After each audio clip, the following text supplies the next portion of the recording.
That we talk about in contract negotiation, we talk about a BATNA, the best alternative to a negotiated agreement. And you've got to have something that you can keep in your back pocket that is a viable threat, because Broadcom want to keep you as a customer.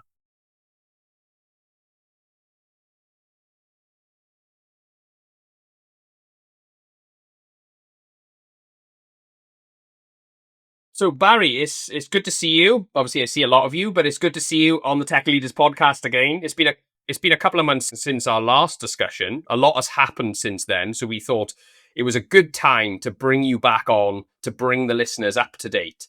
So you're our resident expert on this matter. So at a high level, what's happened since we last recorded, and why are we back talking about this again, Barry? I mean, this little. So it is the gift that keeps on giving for me. I've got to be honest with you. So when we last spoke, the last filings have been made in February, I think it was, and that was the point at which Dell had effectively entered the fray sort of earlier this year. So on the 21st of May, there was a case management hearing, which was run by a judge called Mr. Justice Trow, I believe. He released an order following that hearing, and the order set a trial window. So there's now a trial window in place for next year, 1st of November 2027 until mid-February 2028. So they've got that 3-month window to have the trial. And also in part of that order, the judge decreed that the Tesco claim and all of the Part 20 claims filed by Computacenter and Dell against various parties, that would all be managed jointly. So it's all being managed as one case, and that trial window will manage all of those cases at one time. And the judge also granted permission for Tesco to re-amend its claim with certain information that they had shared and some updates, and for Broadcom, Dell and Computacenter to re-amend their defences and their Part 20 claims accordingly. So I think that process is now completed. There's quite a bit of additional detail which led to reading quite a few more documents. I'm not going to lie, there's another 9 or 10 filings added on for this case. Oh dear. So you've been busy then? Very much so. So what do you think are the biggest developments then in relation to what you just said? Tesco revealed in its re-amended claim that it's now begun a migration away from VMware. So it expects to complete that by the end of 2027, I think it is. And that's 40,000 virtual workloads then. That's a big absolutely. Project, isn't it? It's a huge estate, 40,000 VMs. It's certainly, I think, the biggest one I've ever seen. I mean, I'm sure there are bigger ones. But that is a big VMware estate. So much of their re-amended claim revolves around the operation of commercial risks of being forced to complete the exercise under pressure and at significant costs, simultaneously citing the fact that they've had to pay for third-party support. I mean, let's not forget that their contracted support from VMware actually expired at the end of January. So they've had to get third-party support to manage the VMware estate whilst they effect that migration. And they're also talking about they've had to re-architect business applications to make them compatible with the new platform. And they're also having to reevaluate other tools because there's certain tools they were using that are embedded into the organization that aren't compatible with their new platform, like Veeam, for example. Now, we should say they haven't actually named their chosen virtualization platform, the platform they're migrating to, probably for obvious reasons, because they don't want Broadcom to know, but they haven't actually named it in their claim. And also, in addition to that, whilst all this has been going on, they've also had to replace their CA mainframe software that they were using in pretty short order because the subscriptions for the CA products expired in May. So, at this stage, I would say Tesco's probably feeling pretty aggrieved, if I'm completely honest. The message in their claim, or their re-amended claim, is they feel they've been forced into a course of action that they didn't particularly want to take, and they're currently under a great deal of pressure to get it done, and they're obviously really unhappy that Broadcom have put them in that position in the first place. Yeah, sure. So obviously, it was a big development with the migration and on the news breaking around that. What else does that fundamentally change about the nature of the case, do you think, then, Barry? Does it have a broader impact, do you think, in terms of the outcome of this whole thing? Yeah, potentially. I mean, obviously, I would have expected Tesco to potentially sit it out on the platform, just get third-party support, stay on the platform and see how the chips fell with the case. Because obviously we've seen in other instances, so for example, the Dutch Ministry of Infrastructure last year, the court in the Netherlands obliged Broadcom to continue providing them with support. So I would have expected Tesco to actually sit tight, but they've obviously decided that they want to take matters into their own hands. They're not prepared to wait and see what happens with the case because it presents them with potentially too much operational risk, as you think, the best part of 2 years to resolve the case, and then another 2-year migration to get off VMware completely, that's probably more commercial risk than they're comfortable with. Yeah, sure. So Broadcom has filed its amended defense, I believe. Is that right? Yeah. I just wanted to know, has anything materially changed in its position, or are both sides essentially reinforcing the arguments that they'd made from the beginning? Do you know what I mean? I'm just trying to get to the core of what has changed recently. Yeah, I mean, in the Broadcom device, there haven't been any massive changes. They're still citing end of availability as the reason they couldn't offer Tesco the support they required. And obviously, we covered the end of availability conversation quite extensively in one of our earlier podcasts on the subject. Tesco, so Broadcom is saying, well, you couldn't have that support. That support SKU was end of availability. We couldn't offer it to you. Tesco obviously still maintaining that support was not end of availability, and it was simply a change of commercial models from Broadcom, during which process they decided to jack up the prices as well. So that element of the whole case is still there. That hasn't changed at all.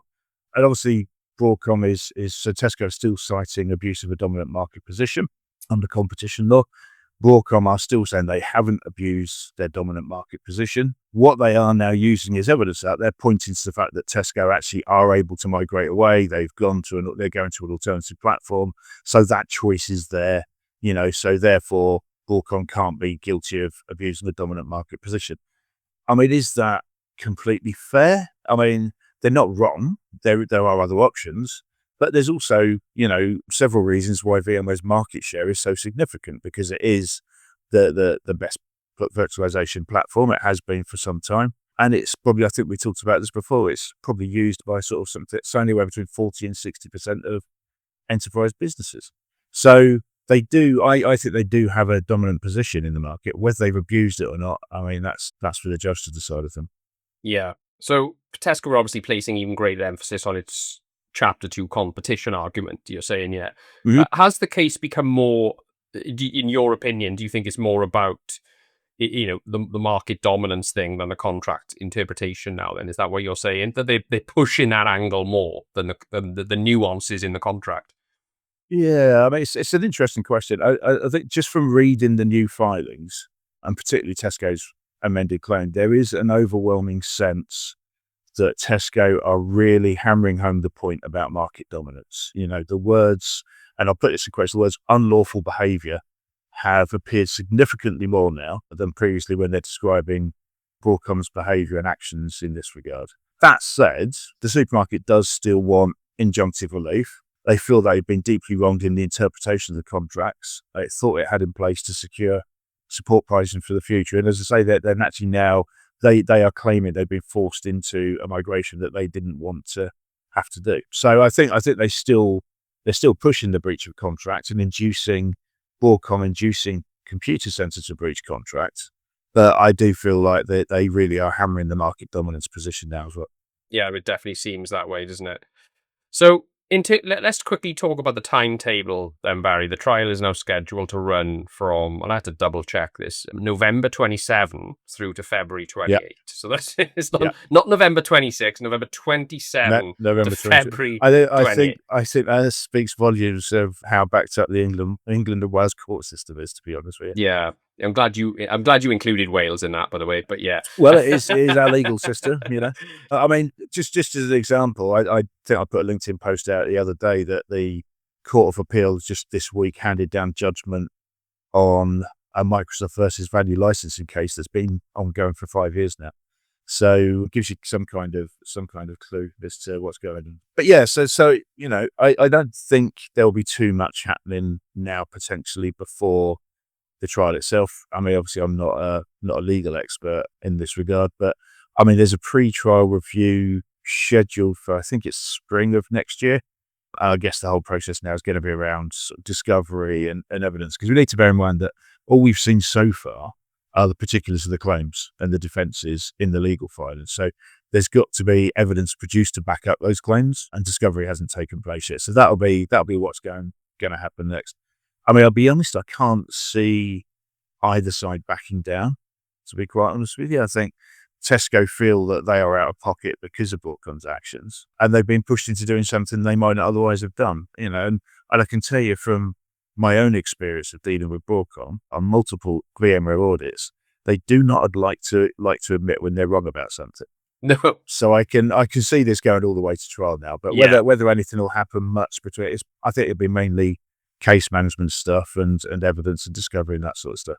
Yeah, no, that's a really good point. I mean, I know a lot of people have viewed this as a bite, from Tesco's, in terms of looking at what Tesco are doing here, because they've obviously initiated this lawsuit, that they were basically trying to almost humiliate Broadcom in public, because it's almost like a PR stunt, in order to get them to the table to negotiate. Do you think there's any momentum in that argument? Do you think that's what's going on here? And, because 99% of these things get settled all around the table, don't they? They never get decided by a judge, or very rarely anyway. Do you think that's what Tesco want?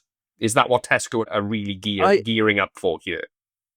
I thought a while ago, and I know the general chatter in the industry as well has been that we thought it had finished in a settlement.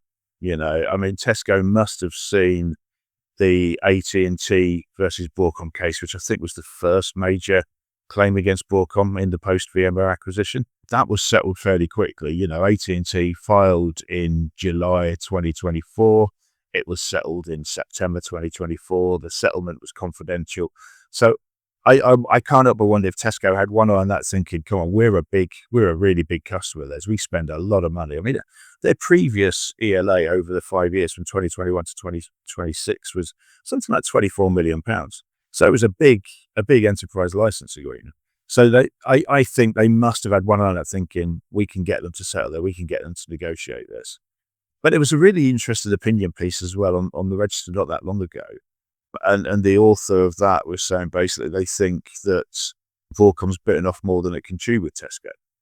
And I don't know if anybody's so inclined, have a look at the like there's websites like Caseboard, when you can look at the case, you can see the cases that are going through the courts at the moment.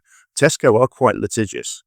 This isn't the first time they've been to court or they've got into legal battles with organizations over various things. So, and there's a view that maybe Broadcom should have just settled and shouldn't let this go to court, because maybe Tesco might actually have them over a barrel. I don't know. I mean, it's an interesting one. It's certainly an interesting one. It is. Yeah, I think Broadcom have demonstrated that they're more than happy to air their dirty laundry in public, shall we say, and fight these things. Yeah. But I mean, looking at it from their perspective, I think they've obviously purchased VMware with this strategy in mind, and now this is not playing out the way they maybe thought it would. It obviously affects the decision to make this investment, doesn't it? Yeah, and again, because this is Broadcom 101. This is what they do. I mean, they've always done it. They did it with CA Software. They did it with Symantec, and now they're doing it with VMware. So they buy the company, they squeeze the asset for as much as they can get out of it, and then they don't really care after that. And Hock Tan, the CEO, has said several times publicly that Broadcom only really care about the top 2,000 enterprise VMware customers. Sure. Now, and I think when you look at the way they acted in the AT&T case, that tells me that AT&T were one of those top 2,000 enterprise customers, and perhaps Tesco are. And that is the way I look at it. Whereas Broadcom have seemed really, really unwilling to actually negotiate over this. I mean, even the offers that came at the last minute, they weren't particularly valuable offers to Tesco. So that I think says more about the way Broadcom views the relative customers than anything. Yeah. No, absolutely. So what surprised you most then, Barry, about this case in terms of the developments from our last conversation? What's raised your eyebrow about what's happened in the last couple of months? I think the biggest thing for me, and we've sort of covered this a little bit, is I was really surprised that Tesco took the decision to migrate away. Yeah, that was a big shock, wasn't it? I thought they would, I expected them to put the platform under third-party support, sit tight and see what happened. I think maybe they reached a time where they thought, well, Broadcom clearly aren't going to negotiate on this. So let's just migrate away from the platform, and then we'll just keep pushing this through the courts anyway, and see if we can get them to cover our costs. I suspect, but yeah, it did surprise me, that they didn't decide to just sit tight on it and see what happened. Yeah. Do you think the impact of this case now, or it's proliferated in terms of boards and executive teams now thinking more broadly about platform dependency and commercial resilience? Do you know what I mean? And operational risk around what their commercial agreements and things like that. Do you think, in terms of the recent developments, do you think the broader implications are probably going to be more prominent in boardrooms across the UK and beyond? You know, do you think that's I think it would certainly have executives thinking more about vendor lock-in, because obviously Broadcom's all of their behaviour in the last 3 years has been symptomatic of trying to lock in their customers, keep them to 3 to 5 year agreements. I mean, it's like the 1 year agreement they offered Tesco at the last minute. That is not typical Broadcom behaviour. They don't offer they very rarely offer single year agreements unless you really, really push for them. So try and lock customers to 3 to 5 year agreements, promises of protected pricing. And the interesting thing as well, and again, I think this is symptomatic, one of the things we've seen this year is Broadcom discounts for VMware going through the floor. So last year we were seeing discounts of 40 to 60% off list for customers buying VMware Cloud Foundation. This year, that's come down to between 25 and 30%. So again, I think that is symptomatic of where they feel a bit more secure in the way they're going. So, but coming back to the point, I do think this will have executives thinking more about vendor lock-in and what they can do to combat it. I think with specific regards to VMware, I think, more people will be thinking about migrating away. I think that's been a thing for a while in the SME sector because it's easier for smaller businesses to get away from VMware. It's not necessarily quite as embedded with a smaller footprint. Have you seen any high profile, sort of rumors of high profile customers migrating away recently as a result of this case, or was that not really unfolded yet? No, I've not seen that yet. Doesn't mean it's not happening. Well, it's getting talked about, I'm sure, isn't it? Oh, absolutely, yeah. I mean, we only really know about the VMware one because it's in the legal filings. So, but yeah, I'm sure it's been talked about. I'm sure a lot of enterprise customers will be watching this case closely, potentially with one eye on a renewal. I mean, just an example, I've talked about the discounts coming down. If we've got customers that haven't yet renewed out of an old legacy ELA, then there won't be as many of them now. They're going to be looking at the Tesco experience and thinking, right, what can we do? Can we migrate away? Can we actually shift this quickly? What does our state currently look like? I mean, we've had customers with diversified virtualization estates ourselves. We've seen customers using other virtualization platforms, though the bulk of it will still be VMware. But so other customers will be looking at that, I think. And I mean, with regards to the sort of the rest of enterprise IT, sort of like the non-VMware, I think diversification of suppliers has been much more of a thing in the cloud era. I think absolutely, as public cloud has become much more popular, most organizations running public cloud are now using multi-cloud models, and it's certainly going to stay that way. And I think enterprises are tending to apply that kind of thinking to other software vendors as well and other software suppliers. Yeah, for sure. Absolutely. So if this case had never happened, do you think executive teams would still be asking the right questions about vendor dependency and commercial resilience eventually anyway? Or has it become the catalyst for a much wider conversation a lot sooner than it organically would have been? Do you see what I mean? Yeah. That's a really good question, actually. I think there would still be that conversation around single vendor enterprise dependency because there's been lots of chatter around Broadcom and its behavior since the first stories were emerging 2 years ago on the eye-watering price increases that were coming through on renewals. I think this case probably just hastens executive conversation and evaluation of the inherent risks around keeping with one vendor in a particularly important bit of your enterprise.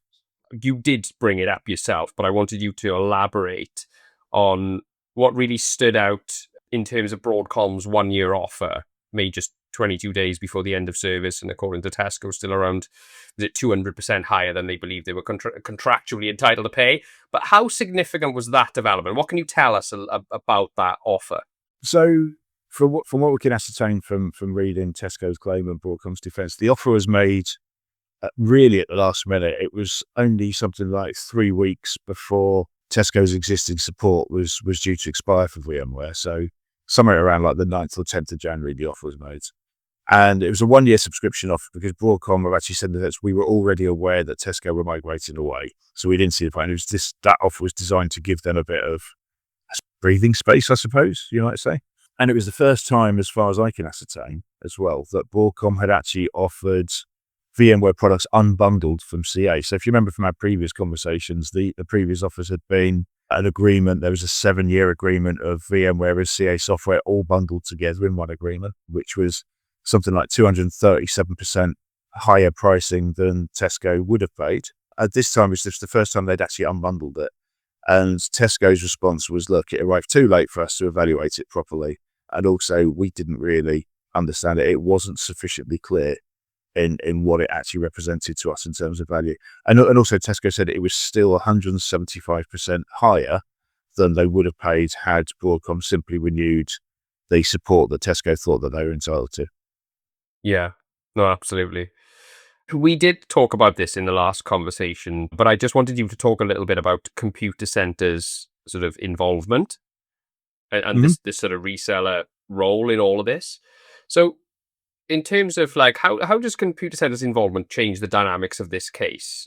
Is this no longer simply a dispute? Is it not really a dispute between Tesco and Broadcom? It's a dispute between Tesco and Computacenter alongside Broadcom. Do you know what I mean? Or is it something that or Computacenter really on the periphery because they don't really? How much do they matter in this whole thing? Oh, it's huge. It's huge. So Tesco originally cited Computacenter as a co-defendant with Broadcom. Yeah, which I think you did say in the last conversation. Yeah, absolutely. So we need to bear in mind that the way the channel works and the way the contracts all daisy chain together between customer and vendor. So obviously, in between Tesco and Broadcom, there was Computacenter as the reseller, and there was Dell as the distributor, and then there was Broadcom. So there's this chain of 4 organizations with contracts all the way down the line. Now, Computacenter and Tesco had a contract which basically guaranteed the renewal provisions, the renewal pricing for a further 4 years, and that's what Tesco was citing. What has become apparent is that contract didn't exist further down the chain between a Computacenter and Dell and Broadcom. There was no specific contract that specifically referred to it.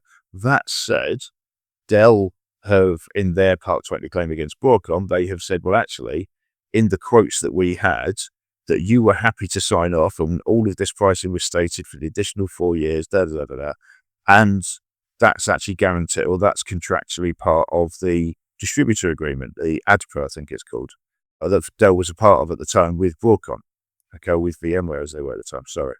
And so Dell have said, actually, you were contractually obliged to carry this on. And Broadcom like, no, there was no contract that we signed that said we have to provide that. So it is really important in that, and that's a fundamental part of the case, because Tesco have sued Computacenter for breach of contract, Broadcom for breach of contract, but they're also, part of the claim is also they are claiming that Broadcom induced Computacenter to breach his contract with Tesco, which is obviously also quite an important legal principle as well. So, but yeah, I mean, it's the chain and the channel is absolutely massive in this case. Yeah, of course. I think it was just important for the listeners to understand Computacenter's role in this, because they don't seem to get mentioned as much as the, you know what I mean? Absolutely. As the other two parties. Yeah. So, Barry, is there anything else about the case that we haven't covered that you think is worth mentioning? No, I think that covers most of it. Just in terms of closing takeaways, can you just review the lead up to November 2027 in terms of any key milestones or anything that's going to get announced between now and the scheduled start date of the case in November 2027? Is there anything between now and then that we need to be aware of? I don't think so. I think there's a pre-trial review hearing scheduled for next year. And I think there's a lot of case management stuff that will happen around witness lists and disclosure evidence, bringing in experts. I think each side of the case has been granted permission to bring in an expert on competition law to actually talk about their side of the case. So obviously there'll be exchanging of witness lists and all that sort of stuff as well. So it's mainly going to be, from what I can say, it's mainly going to be legal work that's taken on over the next year or so in the run up to the case. So I don't think there'll be, I could be wrong, I don't think there'll be any more filings. I think the case is there. Tesco have made their case. Broadcom have defended it. So it's now just providing all the evidence and witnesses to underpin it. Yeah. Yeah, it's an evolving picture, isn't it? So who knows what's around the corner, I suppose. So let's finish up on this one then, Barry. Okay, if there's Hmm. one thing CIOs and boards should take away from this case up to this point in terms of their own estate, vendor locking, general software asset management, what would it be? What would you say is the sort of the takeaways from the case so far in terms of advice for companies right now? And it's easy to say this, but the most important thing for me is start your planning early when you've got a big renewal like this.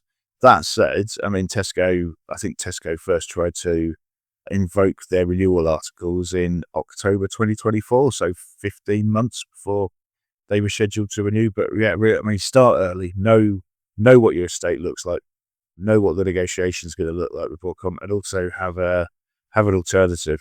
That we talk about in contract negotiation, we talk about a BATNA, the best alternative to a negotiated agreement. And you've got to have something that you can keep in your back pocket that is a viable threat, because Broadcom want to keep you as a customer. But if you aren't willing to pay the prices that they're going to quote, what are you going to do about it? Are you just going to sit there and take it, or are you going to come up with another alternative plan? So that's really important. Absolutely. Great advice. Fantastic. And one other bit of advice as well for the listeners. If you have got any issues like what Barry's pointed out, give bedigital a call and you can talk to the man himself along with our brilliant, amazing team of SAM experts. And we can help you out with whatever challenge you've got. Thank you so much for coming on, Barry. It's been a brilliant update.